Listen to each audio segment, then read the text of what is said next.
Yeah. Wait.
Ja, ja, gut.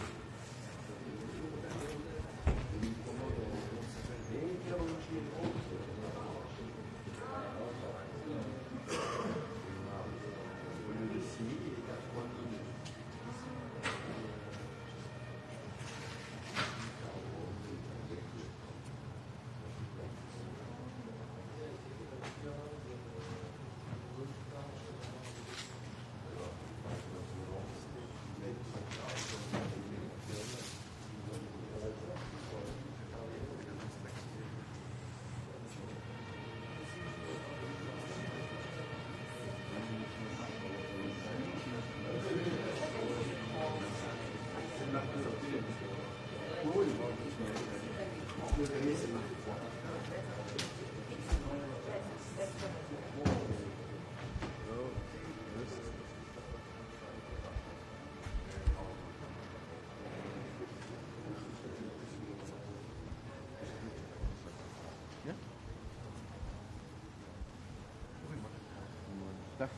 Joost, goedemorgen. Alles goed met je?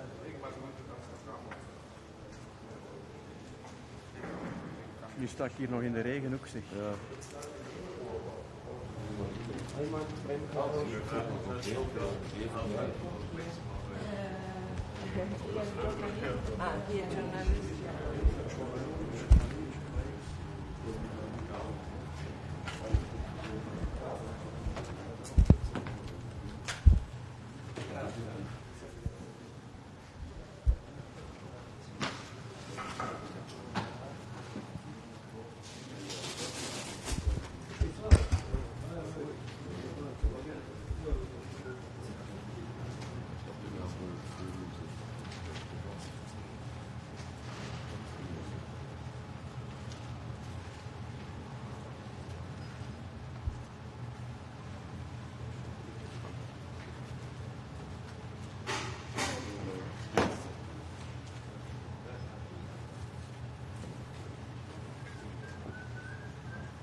Bon, alors oh, vive l'Allemagne.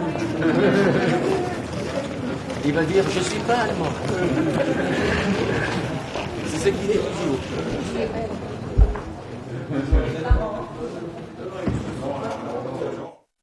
C'est pour dire que...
Diejenigen, die wirklich so einen Job haben, das können wir jetzt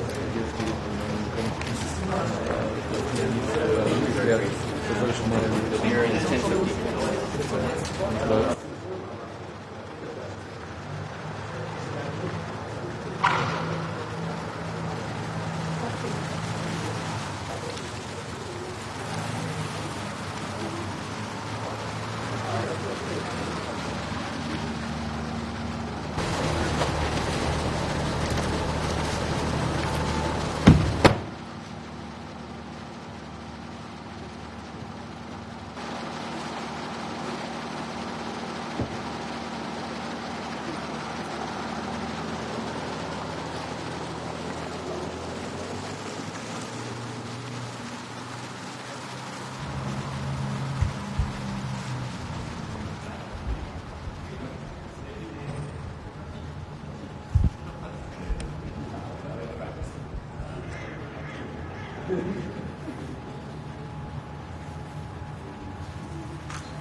Good morning.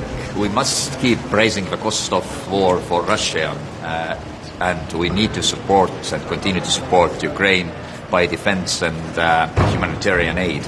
In order to do so, we of course need to continue with the seventh package of sanctions, which also for energy, I think is a good thing for diversifying away for fossil fuels and going further with a climate agenda.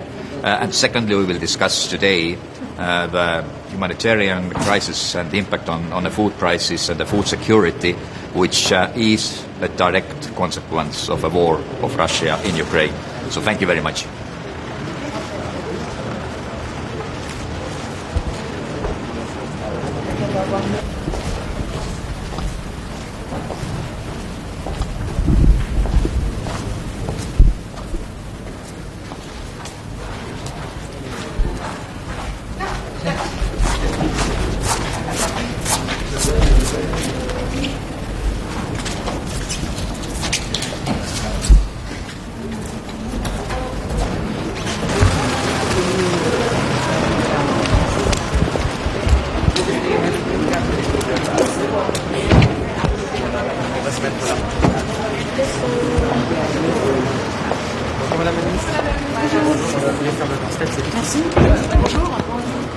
Bonjour.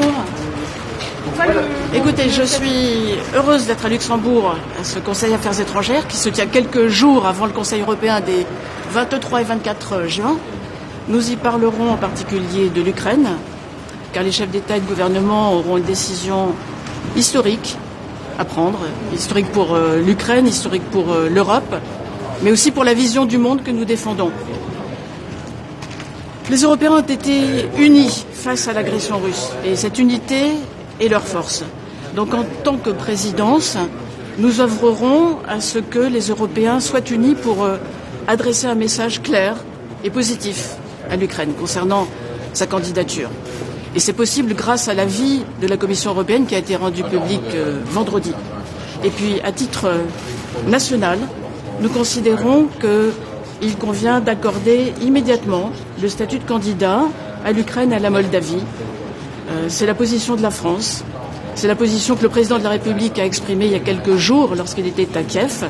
Donc, statut de candidat immédiatement en l'assortissant, bien sûr, d'une feuille de route. C'est un message de soutien à l'Ukraine et au peuple ukrainien que nous devons aider dans la durée, en poursuivant notre soutien économique, politique, humanitaire, mais aussi militaire. Et vous avez vu que la France a renforcé la livraison d'équipements militaires, donc nous continuerons. C'est aussi évidemment un message à la Russie qu'elle doit comprendre. Au-delà de ça, il y a aussi des questions de sécurité alimentaire, vous le savez bien. Il faut être clair. L'insécurité alimentaire qui menace le monde, elle ne vient pas des sanctions. Elle vient uniquement de la guerre qui a été choisie par la Russie. Et donc nous appelons celle-ci, nous appelons la Russie à cesser de jouer avec la faim dans le monde. Et il lui suffit pour ça de cesser son blocus des ports ukrainiens et de cesser de détruire les infrastructures céréaliennes ukrainiennes. Et puis il y aura le ministre égyptien des Affaires étrangères qui assistera à une partie de ce Conseil. L'Égypte a un rôle clé, bien sûr, à jouer pour lutter contre l'insécurité alimentaire, mais aussi pour la stabilité de la région, Afrique du Nord, Moyen-Orient, Proche-Orient, Moyen-Orient. Et au-delà même de ça, un rôle capital pour l'approvisionnement en hydrocarbures, de façon à ce que nous soyons moins dépendants des hydrocarbures russes. Et puis, une dernière chose, nous aurons également une session sur les questions liées au Golfe pour marquer le réengagement de l'Union européenne en faveur de la stabilité de la région, et également sur la Corne de l'Afrique pour donner un certain nombre de lignes directrices à l'action de l'Union, en particulier concernant l'Éthiopie, la Somalie et le Soudan. Voilà le programme assez chargé de cette journée. Madame la ministre, si vous permettez, quelle est la disponibilité de la France à travailler à mettre en œuvre le projet de l'ONU, les efforts que l'ONU font en direction de la Russie et l'Ukraine et les autres pour trouver ces corridors, safe corridors et permettre l'exportation des... Est-ce que la France est prête, dans quelle mesure, pour participer à de tels efforts La France soutient résolument les efforts du secrétaire général de l'ONU. C'est d'abord à l'ONU, et vous savez qu'elle s'y efforce, de tenter de mettre les deux parties d'accord, la Russie et l'Ukraine, avec un rôle particulier en ce moment joué par la Turquie. Mais nous sommes disponibles pour aider, de même que, comme l'a dit le président de la République, nous considérons qu'il serait utile, le moment venu, d'avoir une résolution du Conseil de sécurité qui puisse accompagner l'accord qui aura pu être trouvé, si c'est le cas. En tout cas, c'est une question qu'il faut régler urgemment. Il y a trop de risques à laisser les céréales ukrainiennes bloquées. C'est dangereux pour non seulement la région du Proche et du Moyen-Orient, mais pour la stabilité du monde d'une façon plus générale. Je l'ai dit, la Russie doit cesser de jouer avec la faim dans le monde. Madame la ministre, la France a toujours demandé des réformes avant de toute nouvelle candidature dans les Chine. Madame avait commencé à parler avant vous. Pourquoi le statut de candidat est aussi important alors que ça n'a pas été fait? 3 pays ont présenté, vous savez, leur candidature. L'avis de la Commission considère que l'Ukraine et la Moldavie, sur la base des progrès qui ont été accomplis par eux et accompagnés par une future feuille de route, peuvent se voir reconnaître aujourd'hui le statut de candidat. C'est aussi la position de la France. Ça a été dit très clairement la semaine dernière. Pour la Géorgie, c'est un avis différencié. Il est sans doute légitime qu'il soit différencié. Alors pourquoi maintenant? Tout simplement parce que nous soutenons l'Ukraine et parce que c'est un impératif politique, stratégique, mais aussi moral. Voilà ce qui a changé. Madam, question. After the election results from last night, do you not fear that unity in your own camp in Paris might be threatened? I know I'm going to disappoint you, but you know, the tradition is that when we're abroad, and Luxembourg is close to France, but nevertheless we are in a foreign territory, we make no comment on the domestic issues, including this one. Sorry for that. Thank you.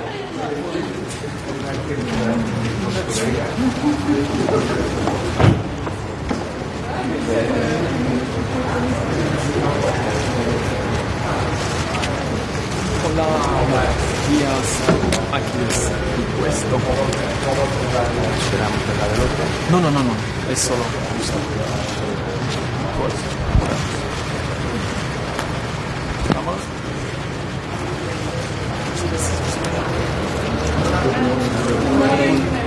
How are you? Well, today, good news. And the Council will first celebrate that Denmark join us on the European defense policy. We are going to receive from the Danish Foreign Affairs Minister the document that shows that the Danish people want to use the European Union as a framework to increase their defense capabilities. Second, the opinion on Ukraine, the opinion on Moldova, the opinion on Georgia. This is also a very important step and a clear proof that the European Union is ready to support and to accept neighbors who want to join us as like-minded countries and partners and members. Then the consequences of the war. The consequences of the war are becoming very, very dangerous, not only for Ukraine, but to the whole world. We are repeating, and I have to warn again, about the risk of a great famine in the world, especially in Africa. And it is the war, which is creating price increases and scarcity on energy and food. We are supporting United Nations efforts to deblock the export from Ukraine. And I want to insist that it's not European sanctions who is creating this crisis. Our sanctions don't target food, don't target fertilizers. Everybody that want to buy Russian food and fertilizers, they can do it. No obstacles. Economic actors have to know that these products from Russia are out of the scope of our sanctions. So they can operate, they can buy, they can transport, they can insurance. The problem comes from the Russian blockade of the Ukrainian grain. Millions of tons of wheat is being blocked. And millions of people will not be able to eat this wheat. So the war is going to have dramatic consequences for the world. We call to Russia to deblocate the ports and let these products go. On Saturday, Lithuania started to block the transit of goods to Kaliningrad through Lithuania. Do you think that could create a new tension with Russia or new problem? Well, I don't know exactly, but you cannot compare. You cannot compare the situation of Kaliningrad with the situation of Ukraine with respect to the world. The rest of the world will not be affected by what's happening in Kaliningrad. But the rest of the world is very much affected by what's happening in Ukraine. Do you think the EU can do more in practical terms to help bringing grain out of Ukraine? It seems so far the efforts are a bit slow and not sufficient. But we are advancing. We are advancing. I hope that nobody will be able to resist the pressure of the international community. And I hope, and I more than hope, I am sure that the United Nations will at the end reach an agreement. It's inconceivable. One cannot imagine that millions of tons of wheat remain blocked in Ukraine while in the rest of the world people are suffering hunger. This is a real war crime. So I cannot imagine that this will last much longer. Otherwise it would be really something that Russia will be accountable for. You cannot use the hunger of the people as a war arm. And today also we have to take note of the result of the elections in Colombia. It's a little bit far away and people are looking to the east more than to the west. But the elections in Colombia marks a clear change. The Colombians has been voting for a political change, looking for a society more inclusive and more egalitarian. Let me say that in Spanish. No? May I say that in Spanish? What do you think about the candidacy? Can I say that in Spanish? No, come on. Let me say that in Spanish because I am sure that people would like to hear it in Spanish. No, creo que es importante señalar y el Consejo lo va a conocer y tomar nota y discutir el voto en Colombia, que es un claro voto a favor de un cambio político y de una sociedad más igualitaria y más inclusiva. Tenemos una misión de observación electoral allí, que hará público su informe, pero ya puedo anticipar que su impresión es que han sido unas elecciones absolutamente limpias, desarrolladas con plena normalidad y con un resultado incuestionable. Deseo lo mejor al próximo presidente de Colombia, electo, y a los colombianos que puedan avanzar en una sociedad más igualitaria y más inclusiva. And now, Friday, it was a recommendation day for Ukraine, Moldova and Georgia. What do you think about this perspective? Georgia had only European perspective and other two candidacy recommendation. What do you think? Look, let's stress, this opinion is a big step forward on the European path for Georgia. Some weeks ago, nobody could have expected an opinion anchoring Georgia clearly on the European path. Now they have a program to do. Now they have a schedule. Now they have clear objectives. The European path for Georgia has been perfectly landmarked. So let's work, and we are going to support the Ukrainian society in order to use this opportunity. They should not be deceived. They should be encouraged. They have a positive opinion talking about membership under some conditions.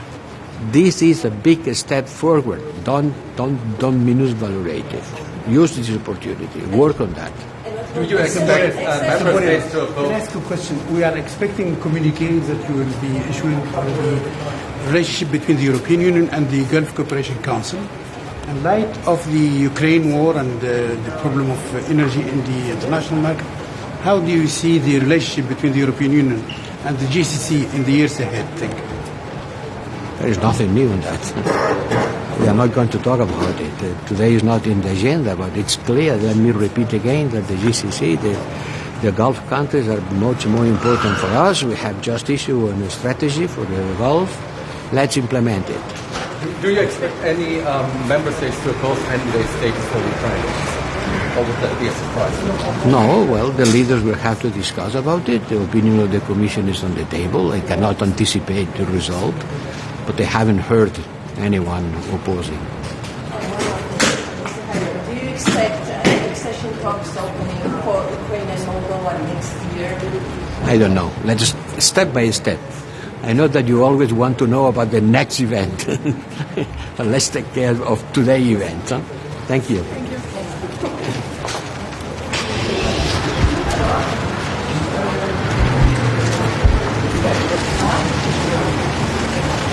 Hey, goedemorgen. Ik heb hier Niels. Goedemorgen. Hey Niels, goedemorgen. Ja, u maakt vrijdag eigenlijk al nieuws waar je hier ook met belangstelling naar gekeken zal zijn natuurlijk. En nu Nederland zich daar achter die EU-kandidatuur voor Oekraïne schaart. Is de zaak rond? Is het verzet daarmee verdwenen? Nou, de andere landen moeten uiteraard voor zichzelf spreken. Wat ik positief vind, wat ik ook afgelopen vrijdag heb gezegd, is dat de commissie met een gebalanceerd voorstel is gekomen. Wat recht doet aan de geopolitieke realiteit. De wereld is totaal veranderd. En we leven in een tijd waarin eenheid het eerste gebod is. Nou, dat klinkt ook door in het voorstel van de commissie. Een aantal landen heeft natuurlijk al aangegeven dat ze zich hier ook achter zullen scharen. Dat vind ik positief. Maar ongetwijfeld krijgen we vandaag nog meer inzicht in hoe de verschillende landen ernaar kijken. Nou, zetten de bedenkingen van Nederland vooral op de snelheid, de zorgvuldigheid van het proces. Ook of andere landen zich niet een beetje verongelijkt zouden voelen. Ziet u nou nog bij andere lidstaten ook andersoortige tegenargumenten en bezwaren? Het is een heel palet aan zaken wat je natuurlijk moet meewegen. Ik heb zelf steeds benadrukt, enerzijds de geopolitieke context die helemaal veranderd is. De enorme kracht die er van zo'n symbool uitgaat. Maar aan de andere kant ook, er wordt ook met argusogen naar gekeken door landen op de Balkan, heeft u helemaal gelijk in. Er wordt natuurlijk ook naar de inhoud gekeken. Want iedereen is erover eens dat Oekraïne op het gebied van de rechtsstaat, op het gebied van de democratie, op het gebied van de mensenrechten ook nog een heleboel huiswerk heeft. Alleen daarom is het ook essentieel dat je onderscheid maakt tussen aan de ene kant deze stap, kandidaat lidmaatschap, en aan de andere kant de daadwerkelijke toetreding. En dat is natuurlijk een traject van jaren, soms decennia. Met welke collega's gaat u toch eens extra even praten en peilen uit vrees misschien dat zij wat extra overtuigingskracht nodig hebben? Ja, eerlijk gezegd gaan we met z'n allemaal in gesprek in de plenaire zaal en natuurlijk ook in die bilaterale gesprekken. Er zijn een paar collega's die hier voor het eerst zijn. Een nieuwe collega uit Frankrijk, een nieuwe collega uit Slovenië, dus daar ga ik natuurlijk sowieso mee in gesprek. En daarnaast kom ik ze allemaal in de wandelgang ook weer tegen. Ja. Er staat vandaag ook natuurlijk een ander groot probleem dat samenhangt met de oorlog in Oekraïne op tafel, dat voedselprobleem. Ja. Er zijn allerlei opties op tafel gekomen natuurlijk. We zien een maritieme corridor, toch over land. Ook Belarus is er sprake van. Wat van al die opties, waar zou u nou op inzetten? Wat is nou de meest kansrijke wat u betreft op het moment? Ja, dit is echt een levensgroot probleem, letterlijk. Want dit heeft potentieel enorme gevolgen. Niet alleen voor de prijzen, maar ook gewoon voor de honger zoals die gevoeld zal gaan worden in grote delen van Afrika. Dus we moeten daar echt als wereldgemeenschap wat aan doen. Het probleem is dat ook hier Rusland natuurlijk de facto dwars ligt. En alle oplossingen zoals die tot nu toe op tafel zijn gelegd onmogelijk maakt. Voor Nederland is alles wat werkt bespreekbaar. Dat graan moet gewoon Oekraïne uit. Zo'n corridor waardoor dat verscheept kan worden, ligt het meest voor de hand. Maar als er andere creatieve oplossingen kunnen komen die dat graan dat land uithalen, zolang we maar niet ondertussen door de Russen gechanteerd worden, dan is dat voor Nederland bespreekbaar. En de minister van BOS, minister van LNV, die zijn ook onderzoeken alle opties, zijn zeer bereid om daar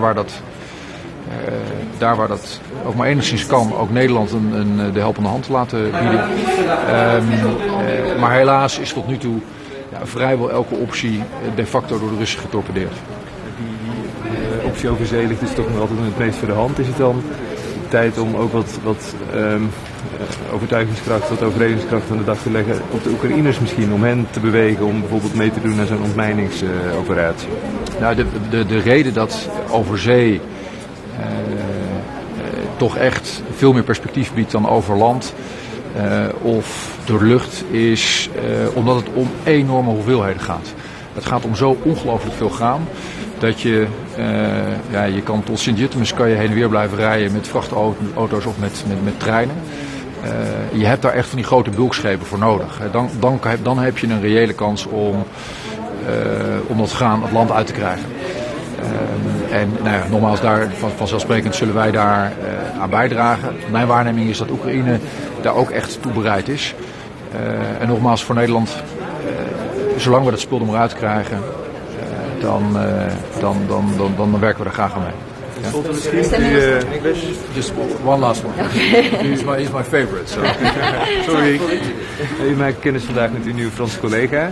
Vreest u gezien de uitslag van gisteren voor politieke verlamming? Is dat ook een onderwerp dat vandaag te sprake zal komen? Elk land heeft te maken met altijd met een moeilijk politiek landschap. Geldt ook voor ons eigen land. Daar heb je altijd dan weer als politiek toe te verhouden. Mr. Minister, how would you assess the European Commission recommendations about Georgia, Ukraine and Moldova? Well, what we think is wise is that the Commission took all the various aspects into account, including the very, very difficult geopolitical situation. And given the war, given what is happening in Europe, unity is of utmost importance, and therefore we do think this is a balanced proposal by the Commission, which the Dutch government will support.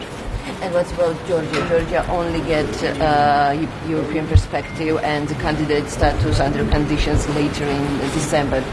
Do you support this, or do you think that because of geopolitical situation, Georgia also deserves now? We do think that overall the proposal by the Commission is balanced and does justice to the similarities and the dissimilarities in the various cases.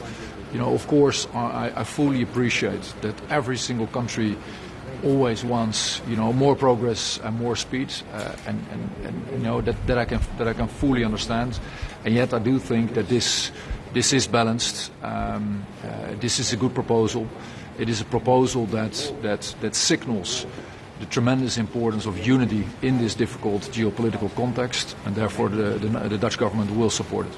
And do you think that there will be any changes during summit? Because political decisions should the leaders make, yes? I mean, that is of course up to all the various countries. What I think is positive is that, like the Dutch government, many other governments have signaled support or potential support for the trajectory as proposed by the Commission.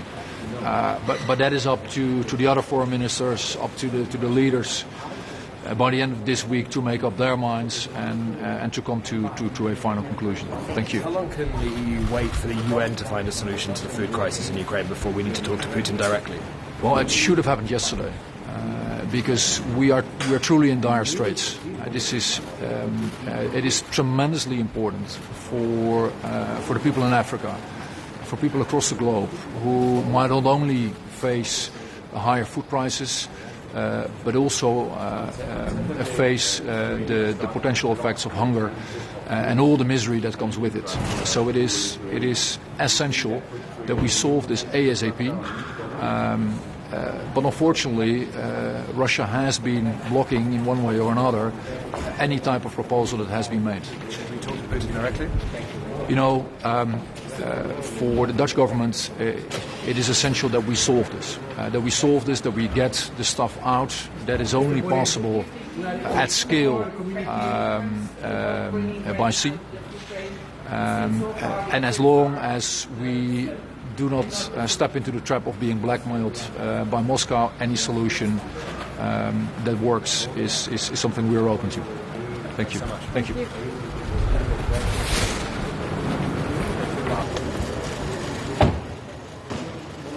Why is the moment right for Ukraine to begin Why? Because this country deserves it. It fights for European values, freedom, and actually, as we have seen from the Commission's report, also the progress in reform is sufficient to give this status. But I also think it applies to Moldova. And while I hope that today and tomorrow in our discussions in Foreign Affairs Council and General Affairs Council we will be able to prepare Leaders' Summit, I also hope that there is going to be the decision to grant candidate status to both countries. Do you hope that other skeptical countries? We will see today. I do hope that there is going to be unanimous support. I have seen statements by leaders of big and small countries supporting, but we will check it today. Do you hope that other skeptical countries will follow your example, Minister?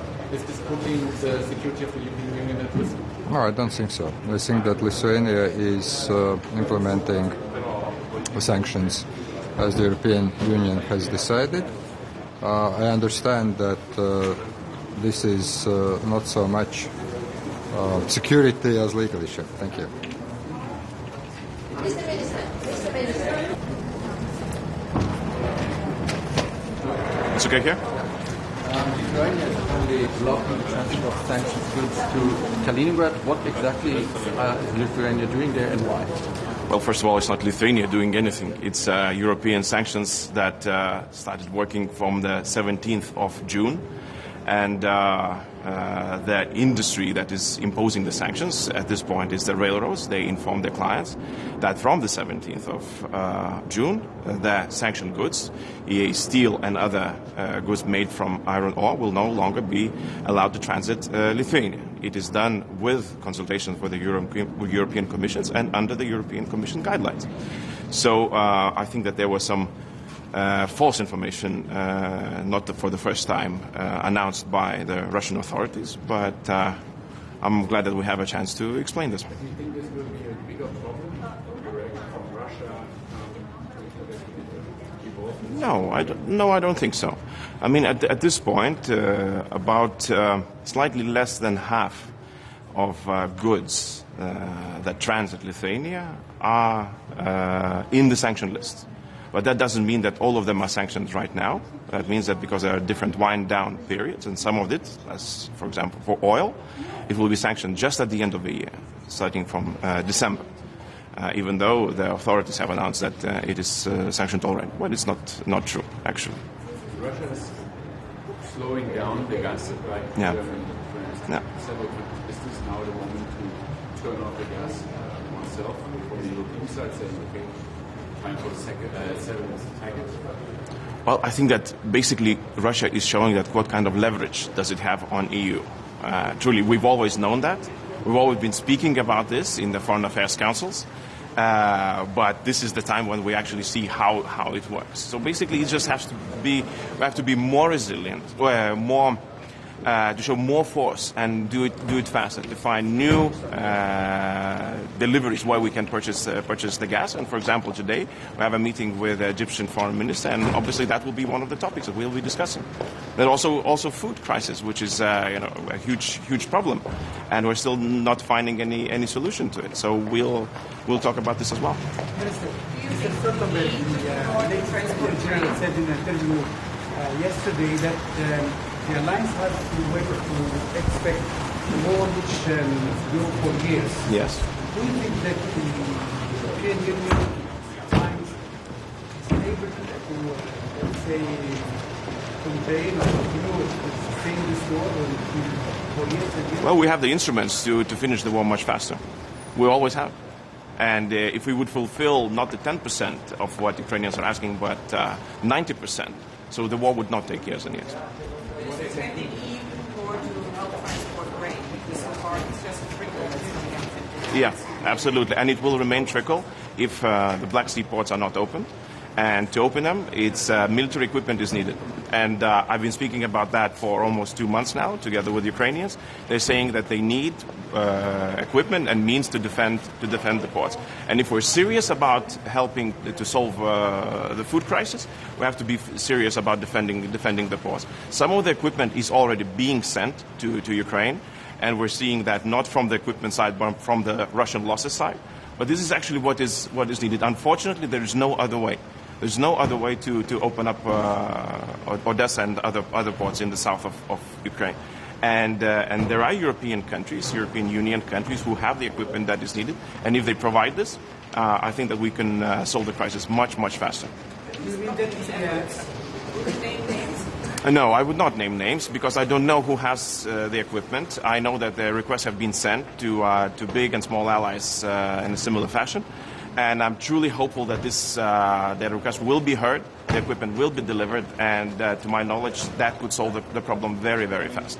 Basically, we need a deterrence. We need a deterrence for Russians that they would not attack and use opportunity when the ships are leaving the ports, and they would not use this opportunity to attack the port and the grain itself.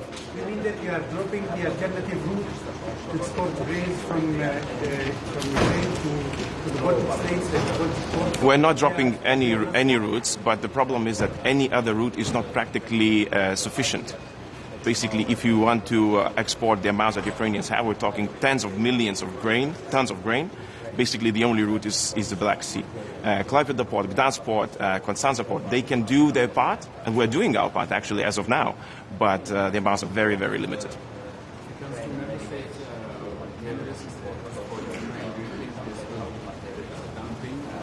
No, it's not a done thing. I would very much support this because the expectations are very high, and not just from the political elite in Ukraine, but also by Ukrainian people. I think this has to happen, but obviously this decision has not been yet found.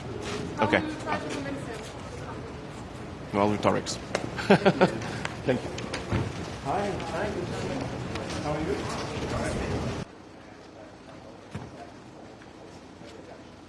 Basically, we need a deterrence. So, how are you? Okay, let's. Grüß Gott, gemahlen.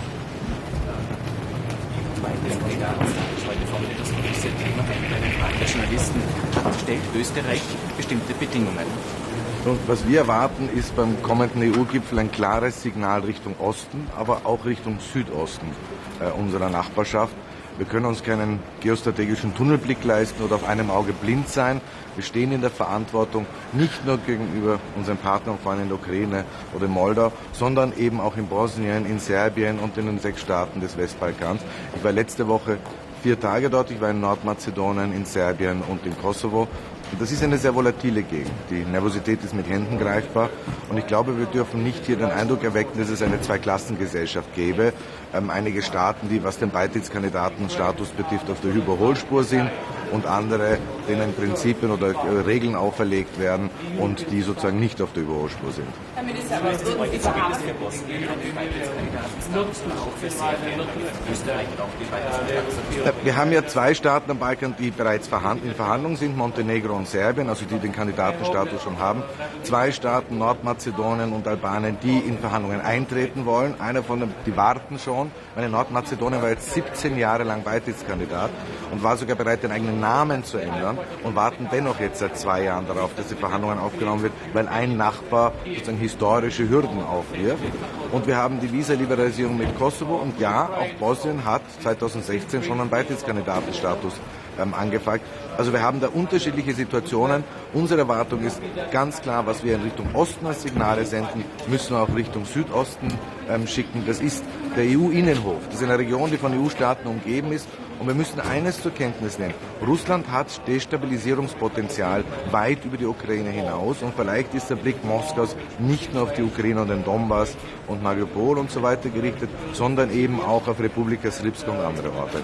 Herr Minister, würden Sie auch zu Partnern in anderen Staaten, zum Beispiel in Afrika, und da wenden sich einige immer mehr Russland zu. Besorgt Sie das? Und was kann die Europäische Union machen, damit diese Partner wieder zurückkommen? Das ist ein sehr großes Thema. Wir haben sicher den Informationskrieg in Europa gewonnen, aber in anderen Teilen der Welt nicht. Ich war ja selber zweimal im Nahen Osten, ich war in Indien und Pakistan und da ist das Narrativ ein ganz anderes und teilweise ist es das russische. Also wo dann sozusagen dargestellt wird, die ausbleibenden Getreide- und Ölsaatlieferungen sind den EU-Sanktionen geschuldet. Und wir würden sozusagen die Energiepreise weltweit in die Höhe schnellen lassen. Das ist natürlich nicht der Fall. Es ist der russische Angriffskrieg. Hier stehen wir vor einer großen Aufgabe und wir dürfen auch nicht als Europäer in einer eurozentrischen Nabelschau verfallen, sondern müssen klar machen, dass wir auch in den Nahen Osten und in Afrika, insbesondere aber auch in Südasien, hier eine Aufklärungsarbeit vor uns haben und auch Unterstützungstätigkeiten leisten müssen. Herr Minister, ein Wort noch. Würden Sie auf einer Paketlösung beharren, was die Kandidatur der Ukraine angeht? Also entweder alle gleichzeitig oder gar keine? Naja, Paketlösung beharren. Worum es uns geht, ist zu sagen, dass wir nicht auf einem Auge blind sind. Also wenn wir jetzt Signale Richtung Moldau und Ukraine schicken, und ja, wir sind auch durchaus der Meinung, dass man sie klar in der europäischen Familie verankern muss, gleichzeitig aber nichts zum Balkan, dann würden wir uns sozusagen vielleicht auf einer Situation ein beruhigendes Signal machen, beim anderen genau das Gegenteil bewirken. Und das wäre aus unserer Warte geostrategisch sehr unweise, um nicht zu sagen wirklich unklug. Das heißt, wir werden einer dieser Staaten sein, und wir sagen das ja schon lange, die beim Gipfel fordern werden, dass wir eine Gesamtdiskussion haben zur europäischen Nachbarschaft. Wir haben hier eine Verantwortung und wir müssen auch gerecht werden. Aber würden Sie die Kandidatur blockieren, wenn die anderen nicht alle mitziehen und sagen, na gut, wir machen das im halben Jahr?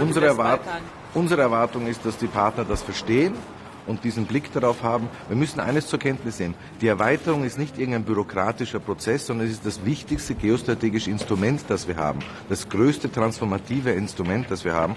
Und wenn man sich die Landkarte anschaut und sieht, dass der Balkan von EU-Mitgliedstaaten umgeben ist, wenn dort etwas geschieht, und Gott behüte, dann sind wir in der Verantwortung. Und wir sind das seit Jahren. Das ist unsere unmittelbarste, wichtigste geostrategische Nachbarschaft. Und ich gehe davon aus, dass es die 26 auch zu sehen werden, die anderen Partner. Und wir sehen ja jetzt in meinem Gespräch, ich war gestern beim ECFA in Berlin und verbringe sehr viel Zeit in den vergangenen Wochen auf Reisen, dass sehr viele Partner das sehr, sehr ähnlich sehen. Danke sehr. Okej, det kan jag göra. Vad har du för förväntningar på Vad Brysselmöte? Jag tror att det är mycket viktigt att det var nu möjlighet att möta med Kalin och Turkiet i Bryssel med båda delegationerna från Helsingfors och Stockholm. Och jag tror att processen pågår. Det förstås vi kan inte ha så stora väntningar, det är bara en möte idag, men det är viktigt att man har den där mötet och man har möjlighet att diskutera. Och jag tror att det är mycket viktigt också att det är NATO som organiserar den här mötet, att de är också inne i den här diskussionen. Har det varit några framsteg hittills i de samtalen som har varit, tycker du? Jag tror att de samma frågorna som Turkiet har tagit upp gällande terroristfrågorna, PKK och så vidare har varit också i en del av de här diskussionerna, vapenexportfrågorna och så vidare. Jag har inte sett något nya sakerna, men det är jätteviktigt förstås att diskutera med Turkiet om de här sakerna, men samtidigt måste det vara en viss regler hur man kan gå in i NATO. Det passar inte att reglerna förändras hela tiden. Och inför toppmötet nästa vecka, tror du det skulle kunna röra på sig tills dess? Madrid är förstås toppmöte mycket viktigt och ger förstås en möjlighet att se var situationen lägger till, men man måste säga att man behöver patient eller man måste ha tolerans nu bara att vänta att man har det där några resultat av de här diskussionerna i Bryssel och så vidare. Brittiska försvarsministern pratar om att det fanns ett momentum nu som man borde utnyttja inför det här Madrid-mötet för att liksom snabba på processen. Hur ser du det? Förstås Madrid är mycket viktigt. Vi mötte med sekreterargeneral Stoltenberg i Helsingfors och så vidare. Förstås Madrid är mycket viktigt, men det kan ta mer tid också. Okej, tack ska du ha. Jag måste ju höra pengar och salt innan, för vi har ju inte ens bekräftat att de sker. Vad sa du? Vänta ett tag. Kom. Okej, det kan jag göra. Vad har du för förväntningar på...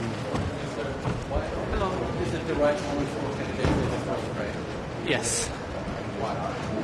Because Ukrainians are literally fighting and dying for their choice to be part of the European society. So will the European society, meaning the European Union, not to invite them, not to accept them, they will feel abandoned, and it will be detrimental for Ukraine. But I hope that there will be enough political will to put it through. Of course, it's up to member states to have agreement on that. Honestly, I'm quite optimistic after the recent visit of 3 European leaders into Kiev, which all of them stated they support the candidate status for Ukraine. So this brings me a lot of optimism. into this matter. Would not be there this kind of statement, I would be fighting for that as much as possible. Yeah.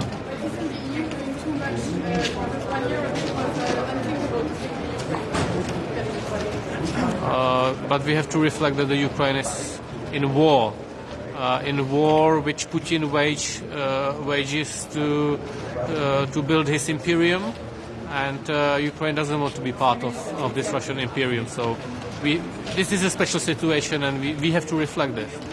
This is a political decision, and of course it means that Ukraine will have to fulfill all criteria to become a full member. This is always added to the fact that we will be that the Ukraine will be provided with candidacy status. So, dobrý den.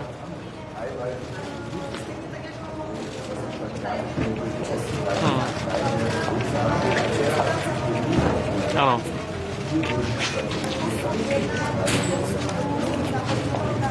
Určitě to budeme podporovat. Západní Balkán, ta agenda je velmi složitá. Velkou pozornost věnujeme především otázce Severní Makedonie a Bulharska, protože si přejeme, aby Albánie a Severní Makedonie mohly pokročit v tom přístupovém procesu. Okay, thank you very much. Goodbye.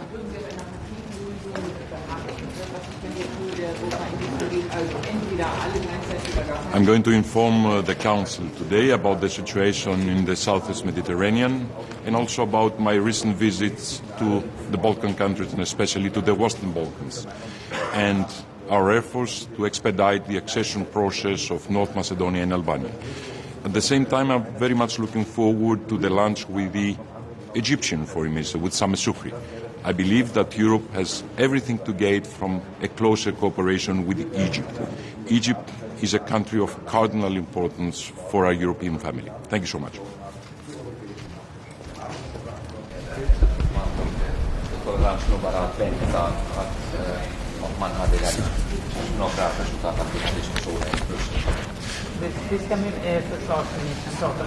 Good morning. We are at another important Foreign Affairs Council meeting this morning. As you would expect, the first item on the agenda is Russia's continued aggression in Ukraine. There'll be a big focus this morning on the impact of that Russian aggression in the context of food security. EU countries obviously continue to do everything they can to make sure that we can get grain in particular out of Ukraine through EU countries, and of course we support UN efforts as well to try and facilitate access through the Black Sea to get the 20 million tonnes or so of grain out of Ukraine and to other parts of the world. There will be a discussion as well on how we maintain pressure on Russia to end this conflict and how we can ensure that there is a continued increasing cost for Russia to sustaining this aggression in Ukraine. We're also going to focus today on our relationship with Egypt, which is a very important strategic relationship. And yesterday we agreed a clear plan for the next 5 years in terms of the relationship between Egypt and the EU. There'll be a focus also later on Ethiopia, which I think is very, very important from an EU perspective. Humanitarian conditions in Tigray and in other parts of Ethiopia are extremely grave and serious, and we need to ensure that humanitarian assistance and support can get to people who needs it, as well as, of course, the support for an international political dialogue that can ensure we see an end to tension and violence in Ethiopia, which is such a strategic country on the Horn of Africa. So a lot to do today. Thank you.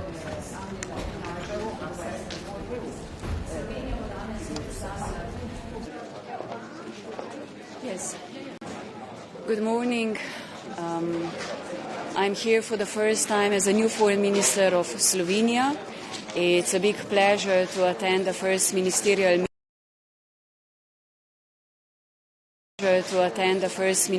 meeting. We will have today an important discussion and very timely discussion about the food crisis and also the situation in Ukraine. And I can just confirm that Slovenia will continue its policy, condemn in strongest possible terms Russian aggression towards Ukraine.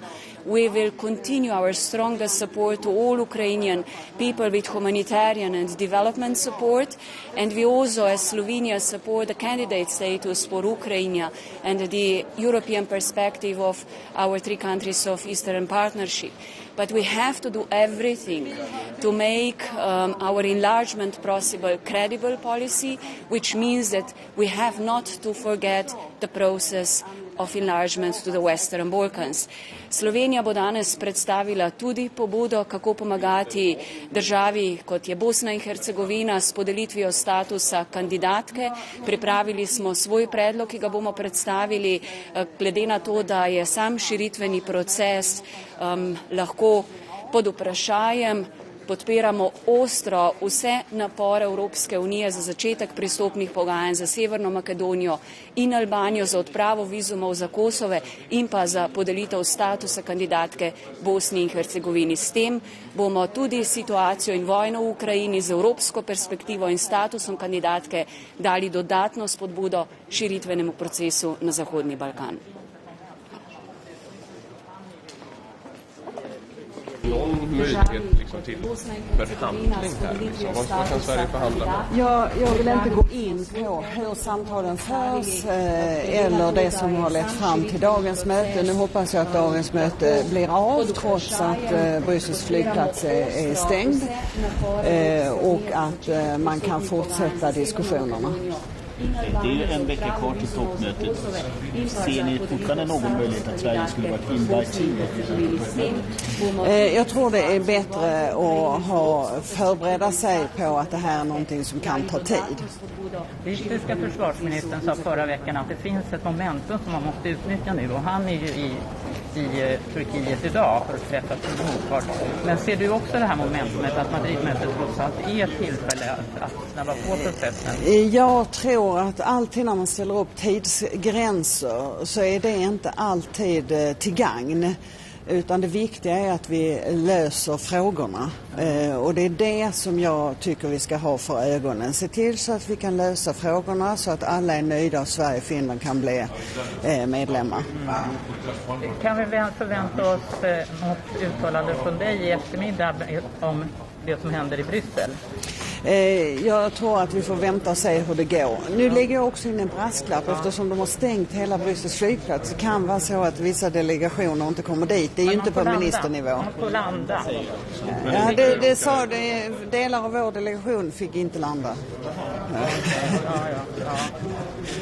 Okej. Då hänger det väldigt i luften. Så därför är det liksom, jag menar, det kan vara saker som absolut inte har att göra med själva diskussionerna som ställer till det. Och då får vi ha tålamod till att se till att det sker. Var det statssekreteraren som ska liksom företräda Sverige på mötet som inte kunde landa? Ja, han är på väg nu till Bryssel. Och kommer komma dit i tid. Och ni vet att Turkiet kommer att komma dit också, eller? Vi får se nu när det är, och jag vill inte gå in på några detaljer. Utan nu har jag bekräftat att det är tänkt att vara samtal idag, och så får vi se hur det går. Blir det ett 7:e sanktionspaket mot Ryssland? Vi hoppas ju att man ska gå i den riktningen. Därför att vi vill ju ha med också gas. Men vi såg hur svårt det var att få det 6:e paketet. Så jag tror att det kommer att bli ännu svårare att få ett 7:e paket. Men från svensk sida är det ju det som vi vill. Att man inte ska minska trycket på Ryssland. Dagens diskussion kommer framför allt att handla om de geopolitiska konflikterna i spåren av den ryska invasionen. Till exempel livsmedelssäkerheten och dessutom det narrativ som Ryssland har varit ganska framgångsrikt med att sätta i flera länder i det globala syd, nämligen att livsmedelsprisernas höjning, att det inte finns olja och så vidare, diesel och så vidare, det beror på sanktionerna och det beror inte på den ryska invasionen. Det här är ju ett väldigt farligt narrativ. Nu har vi många ministrar den senaste tiden träffat flera utrikesministrar från det globala syd, och den bilden har satt sig.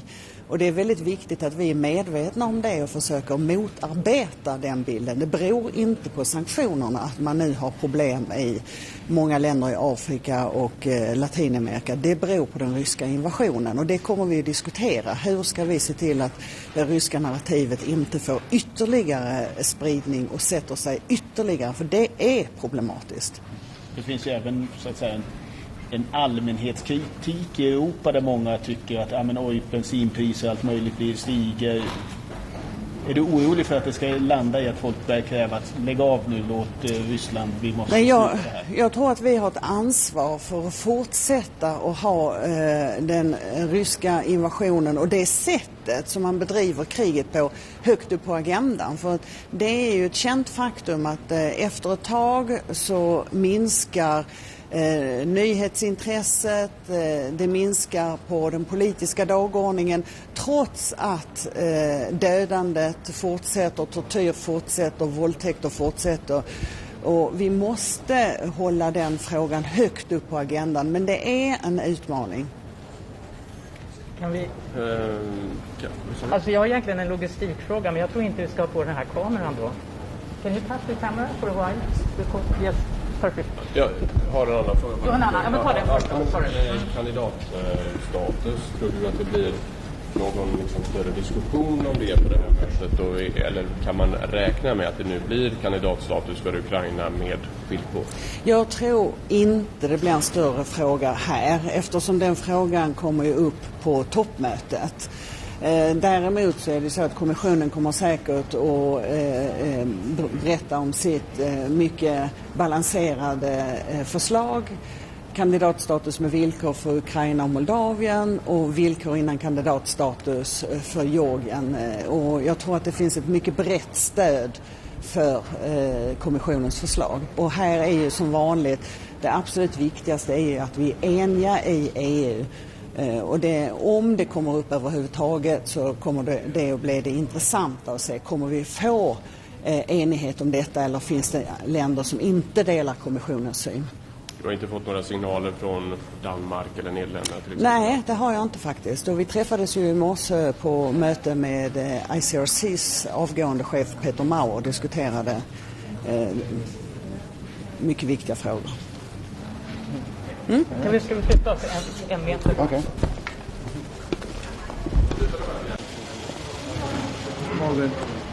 Morgen, Herr Minister. Übernehmen sich nicht die EU mit einem Land wie die Ukraine mit das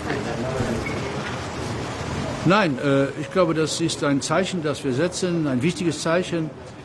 Die Ukraine ist kein Land in einer normalen Situation und das, was wir tun, ist absolut richtig, dass wir Hoffnung geben, dass wir auch Putin zeigen, dass wir hinter der Ukraine stehen als Europäische Union, nicht nur mit Waffen und mit den Sanktionen, sondern dass wir die Ukraine als ein Land betrachten, was europäisch ist, was unsere Werte mitvertritt und das, glaube ich, wird diese Woche richtig entschieden werden. Erwarten Sie, dass alle Mitgliedstaaten da zustimmen werden oder wird da noch Überraschungen auf? Nein, ich glaube, wir sind immer für Überraschungen gut, aber hier ist es ernst und ich kann mir nicht vorstellen, dass hier ein Land ausschert. Österreich möchte eine Paketlösung in den ganzen westlichen Balkan, die noch nicht so weit sind, gleich mit reinnehmen. Was halten Sie davon? Wird das klappen? Also ich war letzte Woche in Slowenien und auch in Sarajevo. Und ich hoffe wirklich, dass wir diese Woche es auch hinkriegen, dass wir endlich einen Entschluss bekommen nach 2 Jahren, was Nordmazedonien angeht. Das wäre schon unheimlich viel. Das Zweite ist, wir dürfen nicht, das müssen wir auch erklären, den Eindruck geben, dass wir jetzt für die Ukraine etwas tun, für Moldawien etwas tun und den Balkan links liegen lassen. Das wäre fatal. Wir müssen dranbleiben, dass diese Länder alle eine Chance haben. Natürlich ist es auch an ihnen, es möglich zu machen. Okay? So.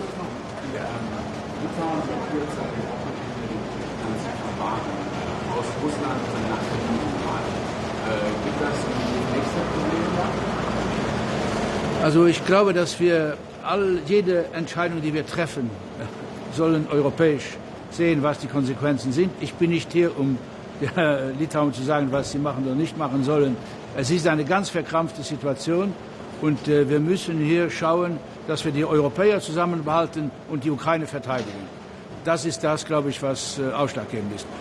Ich will nur sagen, noch ein Wort, dass ich sehr dankbar bin für die Kamera, in die ich schaue, dass wir es hinbekommen haben, Sie vor allem einen Film zu zeigen, der wirklich diese verkrampfte Situation in Ostjerusalem zeigt, in den Krankenhäusern.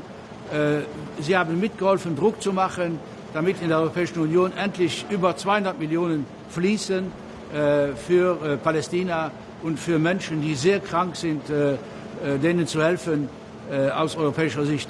Alles andere war wirklich beschämend und hier sieht man, was freie Presse in Europa kapabel ist, also fähig ist, in gute Richtung zu drücken. Merci. Schönen guten Morgen, schön Sie wiederzusehen. Es ist heute ein ganz besonderer Rat, weil wir vor einem historischen Moment stehen. Und ich glaube, alle müssen sich bewusst machen, dass es eine besondere Verantwortung für jedes Mitgliedsland der Europäischen Union in diesen Tagen gibt. Nämlich, dass niemand von uns möchte, dass wir in ein paar Jahren zurückschauen und sagen, wie konnten wir diese Weichenstellung nicht nutzen. Ich bin überzeugt davon, dass wir jetzt die Verantwortung haben, der Ukraine nicht nur deutlich zu machen, ihr gehört zu Europa, wir danken euch, dass ihr die europäischen Werte verteidigt, sondern sie in unseren europäischen Kreis aufnehmen. Das ist logischerweise ein schwieriger Prozess, aber es gilt jetzt nicht nach Schema F zu verfahren, sondern diesen historischen Moment zu nutzen und der Ukraine mit Blick auf ihre Perspektive deutlich zu machen, ihr gehört mitten in die Europäische Union und damit auch seid ihr ein Kandidat für unsere europäische Familie, wenngleich die Herausforderungen und Aufgaben für diesen Prozess natürlich wahnsinnig groß sind. Und das Gleiche gilt für mich für Moldau. Wir müssen sehen, in welcher Situation Moldau in diesen Zeiten steht. Eine Regierung, die alles dafür tut, nicht nur die europäischen Werte in ihrem eigenen Land zu leben, sondern eben auch deutlich zu machen, dass sie alle Anstrengungen unternehmen, die Ukraine in dieser Situation zu unterstützen. Und deswegen begrüßen wir sehr den Vorschlag der Europäischen Kommission, der in den letzten Tagen vorbereitet worden ist. Klar ist für uns auch, es gilt jetzt nicht einfach nur mehr Stühle in den europäischen Kreis zu stellen, sondern wir müssen gemeinsam die Europäische Union stärken. Wir haben auf dramatische Art und Weise erlebt, dass wir unsere Sicherheits- und unsere Außenpolitik gemeinsam ausbauen, vertiefen und vor allen Dingen stärken müssen. Das bedeutet perspektivisch, dass wir zu Mehrheitsentscheidungen kommen müssen, damit wir in den nächsten Jahren und auch Jahrzehnten, für die wir diese Europäische Union ja gemeinsam bauen, eben die Stärke haben, die wir gemeinsam brauchen, um die europäischen Werte zu verteidigen. Dazu zählt nicht nur das internationale Recht, dazu zählt insbesondere auch das humanitäre Völkerrecht. Und deswegen hat es mich sehr gefreut, dass der Präsident des Internationalen Komitees des Roten Kreuzes heute Morgen zu Gast bei den europäischen Außenministerinnen und Außenministern war, um deutlich zu machen, wie wichtig es ist, dass in Zeiten dieses brutalen Krieges das humanitäre Völkerrecht nicht zum Verhandeln ist, sondern es ist die Grundlage dafür, dass das Recht von denjenigen, die Opfer werden, hochgehalten wird. Und daher auch mein eindringlicher Appell, das humanitäre Völkerrecht muss in allen Ecken dieses Krieges gelten. Das bedeutet vor allen Dingen Zugang zu humanitärer Versorgung, zu Medikamenten, aber es bedeutet eben auch, dass die Menschen, die in der Ostukraine jetzt gefangen sind, rauskommen können. Es braucht die humanitären Korridore und wir werden jeden Tag weiter daran arbeiten, das internationale Komitee des Roten Kreuzes zu unterstützen. Das heißt auch, und deswegen ist die Tagesordnung dieses Rates sehr, sehr lang, dass das Getreide aus der Ukraine herauskommen muss, um weltweit dafür zu sorgen, dass die Lebensmittelversorgung aufrechterhalten werden kann. Auch darüber beraten wir heute. Dazu werden wir in Deutschland am Freitag eine große Konferenz haben, die zum einen darauf abhebt, das Getreide aus der Ukraine herauszubekommen, auf der anderen Seite die humanitäre Situation weltweit zu verbessern und perspektivisch die Lebensmittelversorgung auf stabilere Füße zu stellen. Und es freut mich sehr, dass bereits einige Außenministerkollegen zugesagt haben, unter anderem auch der amerikanische Außenminister, der am Freitag zu unserer Ernährungskonferenz nach Berlin kommen wird. Ein weiteres großes Thema hier ist die Klimapolitik. Und auch wenn man denkt, man hat dieser Tage genug Krisen direkt vor der Haustür, sehen wir, dass die Klimakrise keinen Stopp macht. Nicht nur in Spanien, nicht nur in südlichen Teilen dieser Welt, sondern auch direkt vor unserer Berliner Haustür, direkt dort, wo ich lebe, in Treuenbrietzen mit verheerenden Waldbränden, und das bevor der Sommer überhaupt stattgefunden hat. Und daher werden wir heute auch auf diesem Treffen der Außenminister gemeinsam mit unserem ägyptischen Kollegen dafür die Weichen stellen, dass die nächste Klimakonferenz die Verantwortung wahrnimmt, die wir brauchen, nämlich die Welt auf den 1,5 Grad Pfad zu kommen, weil die Auswirkungen sind hochdramatisch. Sie haben eben angesprochen, dass zum Beispiel die Mehrheitsentscheidung der Bundeskanzlerin die Klage gegeben, sagt, die EU muss treffen, Deutschland das als Bedingung für die Beitritt der Ukraine am Parlament nehmen. Oder ist das nur so, das müssen wir machen, aber wir warten mal ganz kurz.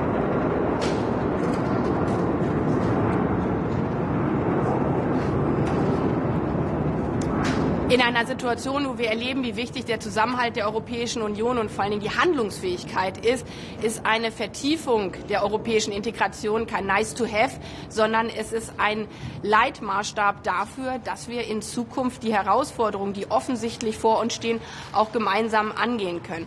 Aber es wäre jetzt aus meiner Sicht wirklich absolut zynisch, gegenüber der Ukraine oder auch gegenüber Moldau deutlich zu machen, bevor wir nicht komplett unsere eigenen Hausaufgaben gelöst haben, könnt ihr erstmal vor der Tür warten, sondern wir sind jetzt in einem Moment, wo man sich entscheiden muss. Findet man Ausreden und verfährt nach Schema F und schiebt große Entscheidungen auf, oder erkennt man, dass es jetzt einen Moment gibt, wo wir die Weichen für die Zukunft für die Europäische Union stellen, und das bedeutet für mich, deutlich zu machen, mit Blick auf die Ukraine und Moldau, aber auch den westlichen Balkan, ihr gehört zu Europa dazu. Wir unterstützen euch auf diesem nicht einfachen Pfad.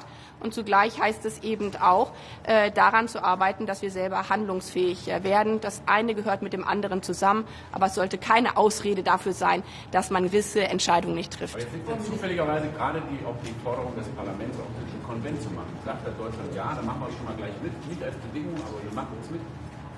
Wir haben als neue deutsche Bundesregierung ja bereits im Koalitionsvertrag deutlich gemacht, dass Europa sich nicht einfach selber baut, sondern dass es ein Kernbestandteil der Mitgliedstaaten ist, Europa immer weiter zu bauen. Und da sehen wir als deutsche Bundesregierung als eines der größten Länder eine zentrale Verantwortung. Aber ich halte nichts davon, Rezepte von vor 20 Jahren einfach wieder aus der Schublade zu holen und zu sagen, weil wir jetzt nicht selber den Moment erkennen, in dem wir handeln müssen, verfahren wir einfach nach dem, wo wir vor 20 Jahren schon mal mit uns auf den Weg gemacht haben. Der Konvent ist eine Möglichkeit, es gibt viele andere Vorschläge, und genau das jetzt zu diskutieren, in einer Situation, wo, glaube ich, noch nie so viele Menschen in Europa, vor allem so viele junge Menschen, gespürt haben, wie wichtig die Europäische Union ist, ist genau der richtige Moment, gemeinsam darüber zu sprechen, wie wir Europa weiterbauen können und in welchen Formaten. Frau Ministerin, sehen Sie irgendwelche Chancen auf Auflösung der Seeblockade? Das ist ja das, was einige Kollegen fordern und sagen, es ist der einzige Weg,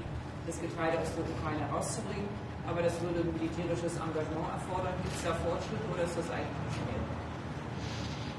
Darüber wird intensiv gesprochen. Ich war ja auch in New York und habe mit dem Generalsekretär der Vereinten Nationen genau über diese Frage gesprochen, weil die Vereinten Nationen dafür auch ein wichtiger Akteur sind, um auszuloten, was da möglich ist. Die Herausforderungen sind natürlich riesig, aber die Herausforderungen sind in einem so brutalen Bereich, in allen Bereichen wahnsinnig schwierig. Und deswegen ist es so wichtig, verschiedene Optionen zu prüfen.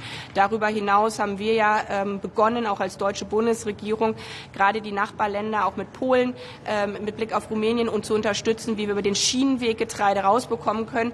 Das ist was jetzt erst auf den Weg gebracht wird, weil Schienen ertüchtigt werden müssen, weil die richtigen Güterfahrzeuge eingesetzt werden müssen. Aber auch da arbeiten wir als Bundesregierung im Hintergrund mit vielen Akteuren dran, dass wir die verschiedenen Möglichkeiten ausloten, die machbar sind. Weil klar ist, wir werden am Ende sicherlich nicht alles Getreide herausbekommen. Aber wenn wir einen Teil schon mal herausbekommen und im Zweifel auf unterschiedlichen Wegen, dann hilft auch das angesichts der globalen Herausforderung. Übernehmen sich die EU nicht, wenn sie ein Land wie die Ukraine den Kandidatenstatus gibt, dass die Mindestanforderungen entspricht oder Aufgaben? Man kann sich in so einer Situation einen schlanken Fuß machen, aber dann muss man auch dazu stehen, was die Konsequenzen sind. Und aus meiner Sicht jetzt einfach zu sagen, wir handeln nicht, weil nicht alles perfekt so läuft, wie es vielleicht in der Theorie laufen könnte, das wäre aus meiner Sicht eine fatale Entscheidung. Und dann müsste man in ein paar Jahren sich fragen lassen, wie konntet ihr in diesem Moment einfach die Augen verschließen. Ich glaube, dass man sich Realitäten stellen muss, auch wenn sie hart sind, auch wenn sie herausfordernd sind. Und deswegen ist es aus meiner Sicht sehr richtig, dass die Europäische Kommission deutlich gemacht hat, der Vorschlag ist, wir gehen den Weg des Kandidatenstatus und dafür braucht es etliche Bedingungen, die wir gemeinsam angehen werden. Und wir sind in einer besonderen Situation, aber Europa ist immer gewachsen durch besondere, manchmal wahnsinnig schmerzhafte Situationen, wo man sich zusammengetan hat und gesagt hat, wir schaffen das gemeinsam. Madam Minister, would you support the recommendations concerning candidacy for Ukraine, Moldova, and later for Georgia? As I've said already in German, but yeah, I will repeat also in English. I really welcome the recommendation the EU Commission has given with regard to the candidate statute. This is a historic moment. This is a moment where everybody has to reflect what are we being asked in the upcoming years if we are taking the wrong direction in this certain situation. Yes, this is a hard and very tricky road because obviously these are not normal times, but Europe has always been growing in difficult situations, and this needs now leadership to support Ukraine on this hard but very important path together with Moldova. And we are also highly supporting, and the Chancellor has made this very clear with regard to Western Balkan, that this is now the moment that also Western Balkan gets a clear signal and opening of the accession talks with Albania and Northern Macedonia. Thanks a lot. Georgia. Madam.